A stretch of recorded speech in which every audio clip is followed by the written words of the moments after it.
पंढरपुर में नींबू के दाम आसमान छू रहे हैं। आवक कम होने के चलते फरवरी के दूसरे सप्ताह में कीमतें बढ़ गई। किरकोळ बाजार में नींबू की कीमतें 7 से 10 रुपए तक पहुंच चुकी है। गर्मी के साथ ही नींबू के दाम और बढ़ने की संभावनाएं हैं। पंढरपुर में इस साल फरवरी के दूसरे सप्ताह में नींबू के दामों में अचानक वृद्धि देखी जा रही है। पिछले 3-4 दिनों से नींबू की आवक कम होने के कारण नींबू के दाम बढ़ गए हैं। आमतौर पर पंढरपुर बाजार में नींबू 2 रुपए के आसपास बिकते थे, लेकिन अब वे 7 से 10 रुपए तक बिक रहा है। गर्मी का असर नींबू की कीमतों पर दिखाई दे रहा है और आवक की कमी के कारण इनकी कीमतों में इजाफा हुआ है। माझे नाव माधव मिरके आहे। मी 10 वर्ष झालं भाजी विक्री करतो। मागच्या उन्हाळ्यापेक्षा ह्या वर्षी लिंबाची आवक खूप कमी आहे। बागा लोकांनी लावल्या नाही त्यावेळेस, त्यामुळे मागच्या वेळेस लिंबाचा दर काय नव्हता।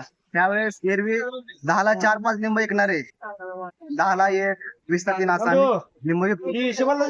लिंबाची आवक खूप कमी आहे बाजारात आणि माल पण एवढा क्वालिटी येत नाही। 20 वर्ष झालं व्यापार करत आहे। माल कमी झाल्यामुळं लिंबाचे दर वाढलेले आहेत।